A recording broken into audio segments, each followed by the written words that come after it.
May 2, 1957, 10:54 p.m., The Majestic, Manhattan. The air inside the Majestic's lobby smells of expensive cigars and damp wool. Frank Costello, the Prime Minister of the underworld, walks with the heavy, measured pace of a man who owns every floorboard he steps on. He's 66, wearing a bespoke silk suit that catches the dim, amber light of the chandelier. Beside him, his wife's perfume trails a scent of jasmine and anxiety. They are returning from dinner at l'Aiglon.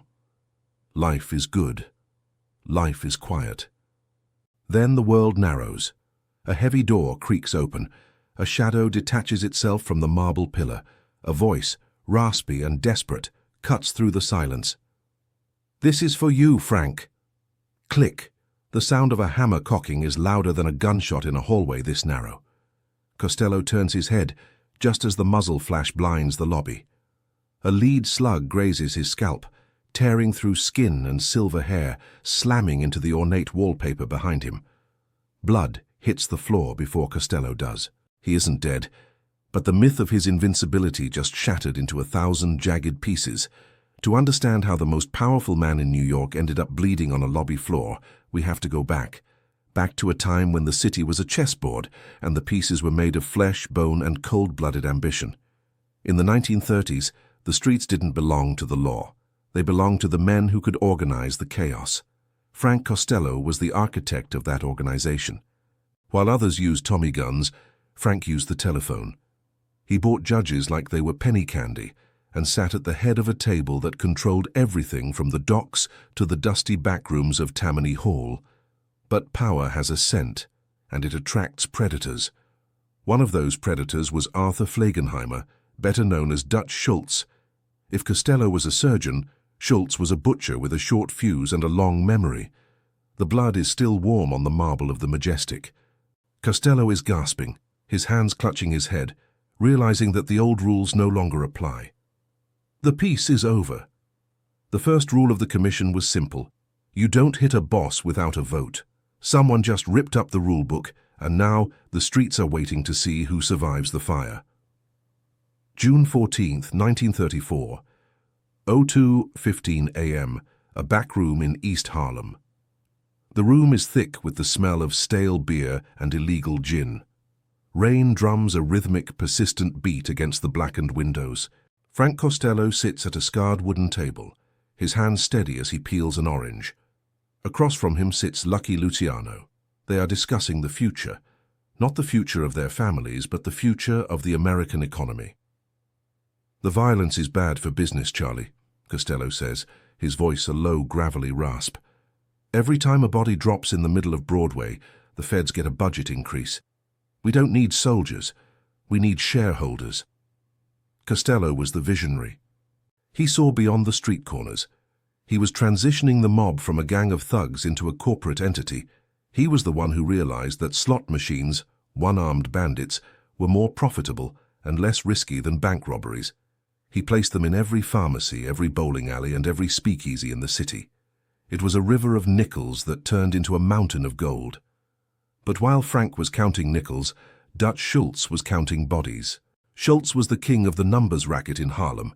He was a man of manic energy, eyes darting, always sensing a conspiracy. He didn't like Costello's corporate approach. To Dutch, power wasn't a balance sheet. It was the fear in a man's eyes before you broke his jaw. "Frank thinks he's a senator," Schultz would tell his associates in the Bronx, spitting on the floor. "He thinks, because he has tea with the mayor, he's untouchable. But even a senator can bleed." The tension between the two was a structural flaw in the criminal underworld.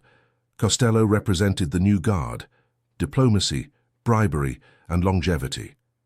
Schultz was the ghost of the old days, raw, unbridled aggression. Back in 1957, as the sirens begin to wail toward the Majestic, the investigators find a strange clue in Costello's pocket. A slip of paper with a series of numbers. It's a bridge to his past, a reminder that no matter how high you climb, the dirt of the street never truly washes off.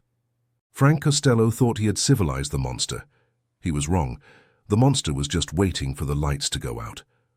October 22, 1935. 11:30 p.m. The Palace Chop House, Newark. The lighting is harsh, yellowed by years of grease and tobacco smoke. Dutch Schultz is in the back, hunched over his accounts. He is a man under siege. The IRS is breathing down his neck, and the special prosecutor, Thomas Dewey, has made Schultz public enemy number one. Schultz is sweating, not just from the heat of the kitchen nearby, but from the realization that his peers, Costello, Luciano, Genovese, are starting to see him as a liability. "They're going to hand me over," Schultz mutters to his bodyguard, Lulu Rosenkrantz. "They want to keep their business quiet, so they'll let Dewey have my head on a plate." Schultz's solution was madness. He wanted to assassinate Thomas Dewey. When he proposed this to the commission, the room went ice cold. Frank Costello looked at him with a mix of pity and disgust. To kill a high-ranking prosecutor was to invite the full weight of the United States government to crush them all. "It's a no, Arthur," Costello said firmly. "We don't touch the law. We buy the law. If you touch Dewey, you're on your own." Schultz left that meeting trembling with rage. He saw it as a betrayal. He saw Costello as a coward who had traded his spine for a silk tie. From that moment on, Schultz wasn't just a rogue element, he was a ticking bomb.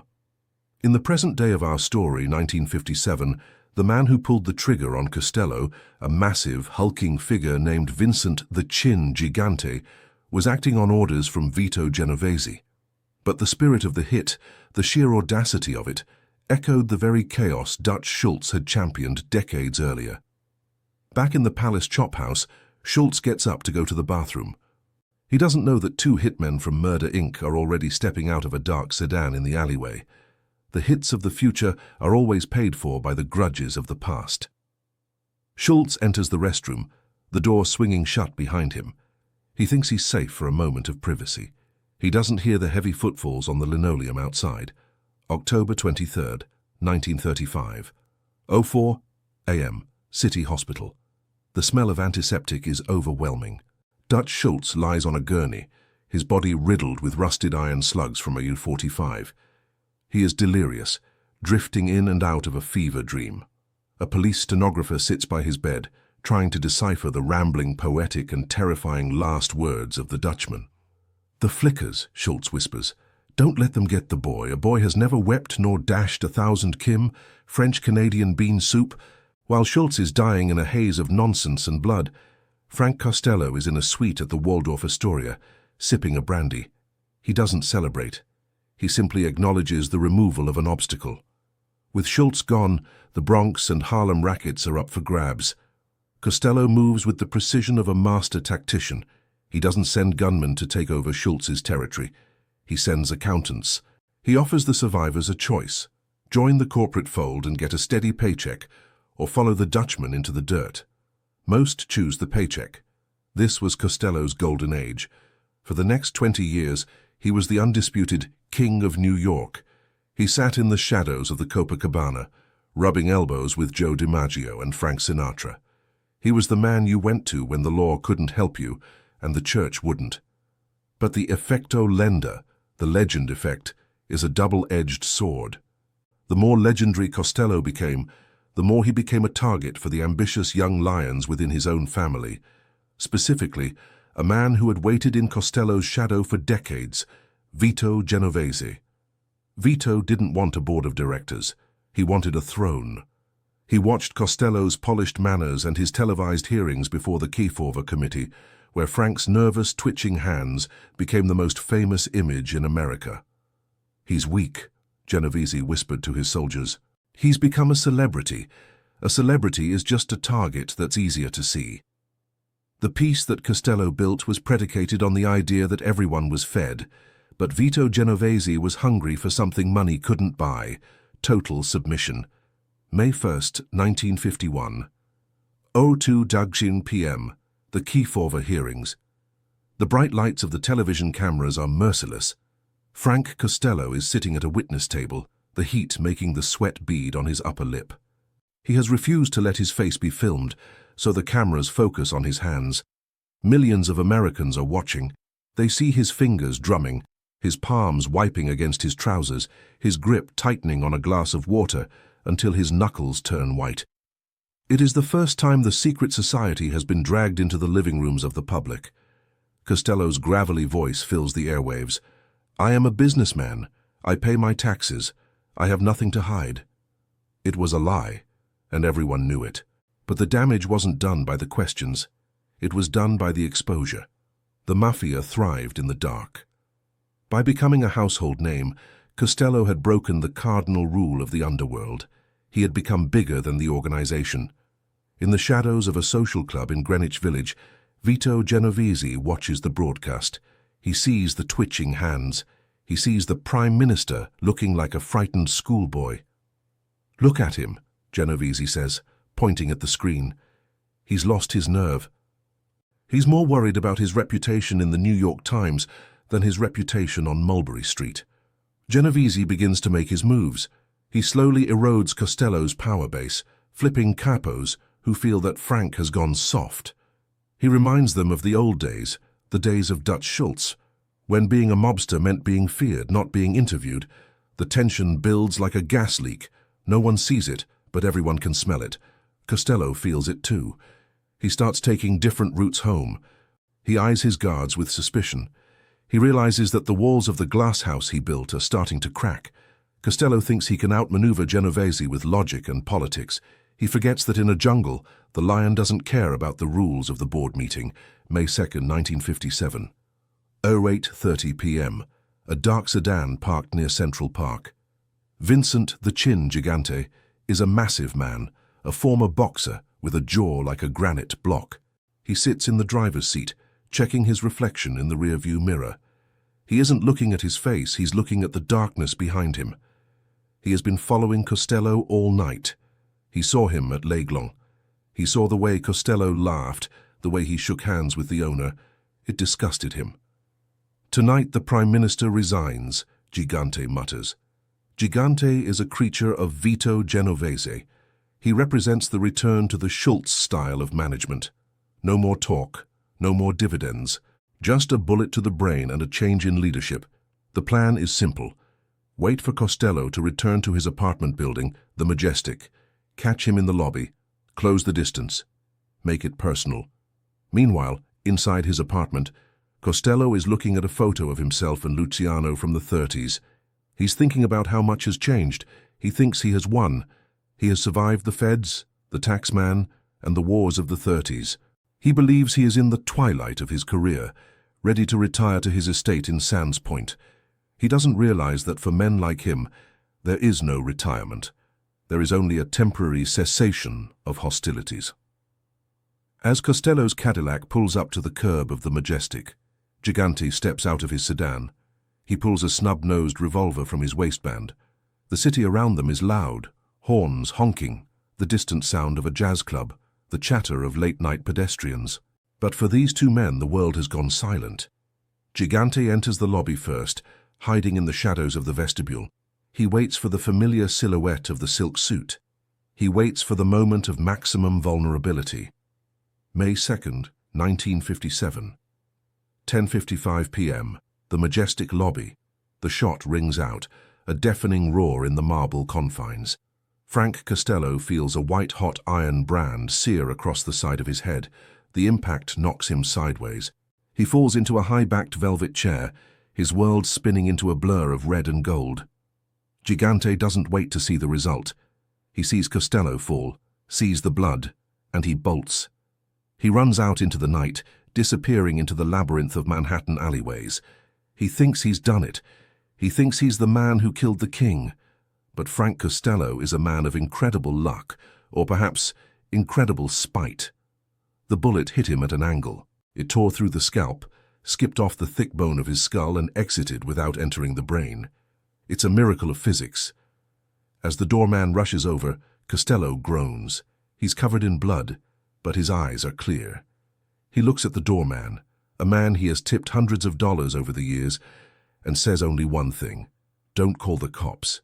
But it's too late. The sirens are already screaming. At the hospital, the detectives gather. They want a name. They want the man who tried to kill the most famous mobster in the world. Costello sits up in bed, his head wrapped in a massive white bandage like a turban. He looks at the detectives with a stone-cold expression. "I didn't see nothing," he rasps. I was just walking and then I was on the floor. Maybe I tripped. The detectives know he's lying. The whole city knows he's lying. But this is the code of omertà, the silence that Costello helped codify. Even with his life on the line, he won't use the law to settle a score. That's not how a prime minister handles business. But inside, Costello is shaken. He realizes that the hit didn't come from a stranger. It came from home. And if they missed once, they won't miss twice. May 15th, 1957. 11:00 p.m., a private room at the Waldorf. Costello is out of the hospital. The bandage is smaller, but the scar is a permanent jagged line across his temple, a constant reminder of his mortality. He is meeting with his loyalists. These are the men who stayed with him, the ones who didn't jump to Genovese's side the moment the shot was fired. They are angry.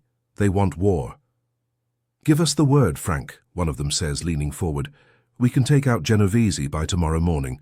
We know where he eats, where he sleeps, where he hides his mistresses."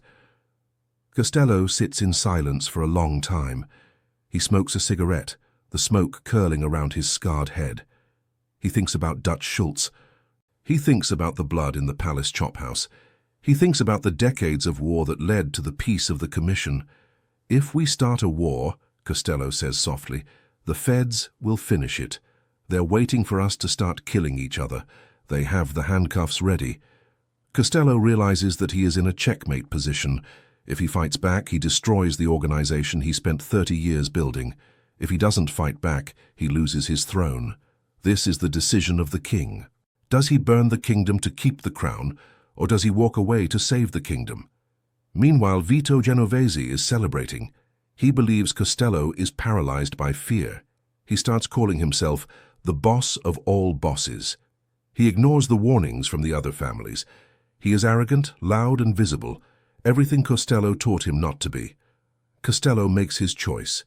It isn't a choice of violence, it's a choice of strategy. He begins to reach out to his old friends in the government, the ones he owns. But he doesn't ask for a favor. He gives them a tip. September 19th, 1958, 10 a.m., Federal Court. Vito Genovese is in handcuffs. He is being led into a courtroom, facing charges of narcotics trafficking. He looks stunned. He was the boss.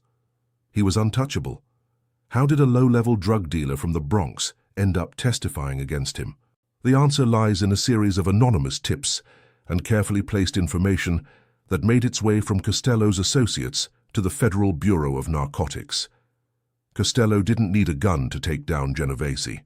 He used the very thing Genovese despised, the system. By putting Genovese behind bars for a long stretch, Costello ensured that the hot-headed element was removed without a single drop of blood being spilled in the streets. It was the ultimate prime minister move. Costello himself officially retired. He stepped down from the head of the family, allowing the more stable Thomas Gambino to take a larger role. He retreated to his garden at Sands Point, where he spent his days growing prize-winning roses. But the effecto lenda remained. Even in retirement, people came to him. Young mobsters would travel to Long Island just to sit on a bench with him for 5 minutes, hoping some of his wisdom, or his luck, would rub off on them. He had survived the era of Dutch Schultz, the era of Lucky Luciano, and the treachery of Vito Genovese. He was the last man standing. On a cool autumn evening in 1958, Costello sits on his porch, looking out at the Atlantic. He feels the scar on his head itch. He remembers the muzzle flash in the lobby. He remembers the click of the hammer. He won. But as he looks at the empty chairs around him, he wonders if the price of winning was too high. Everyone he knew was dead, in prison or waiting for him to die. February 18th, 1973, 07:22 a.m., Doctors Hospital, Manhattan. Frank Costello is 82 years old. He is dying of a heart attack. There are no gunmen in the hallway. There are no flashing bulbs of the paparazzi. There is only the steady rhythmic beep of a heart monitor. He has outlived them all. Dutch Schultz has been dead for nearly 40 years. Vito Genovese died in a federal prison in 1969. The world they fought over, the illegal gin, the slot machines, the numbers racket, has changed. The city is different. The syndicate is a shadow of its former self. In his final moments, Costello's mind drifts back to that night at the Majestic. He realizes that the bullet didn't miss his brain by accident. It missed because the world wasn't done with him yet. He had to stay to see the end of the story. When the news of his death breaks, the New York Times runs a front-page obituary. They call him the pioneer of organized crime. They talk about his influence on politics and his legendary status. But on the streets of East Harlem and the Bronx, the old-timers tell a different story. They talk about the man who could stop a war with a phone call. They talk about the man who took a bullet to the head and didn't even testify. He was the last of the gentlemen, they say, the last one who knew how to rule without being a monster. Costello's legacy is a complicated one. He built an empire of crime, but he did it with a level of sophistication that has never been seen since. He was a criminal, a strategist, and a survivor. The effect dolenda lives on. Every time you see a movie about a powerful, soft-spoken mob boss who prefers a deal to a hit, you are seeing a ghost of Frank Costello. He didn't just play the game, he wrote the rules. As the screen fades to black, the sound of a single click echoes, the sound of a hammer cocking, or perhaps the sound of a door finally closing on an era. What do you think? Did Frank Costello truly win by retiring to his roses, or did he lose his soul the moment he entered that lobby? Would you have stayed silent after being shot, or would you have burned the city down for revenge? If you enjoyed this deep dive into the architecture of the American Mafia, hit the like button and subscribe. We have more legends to uncover,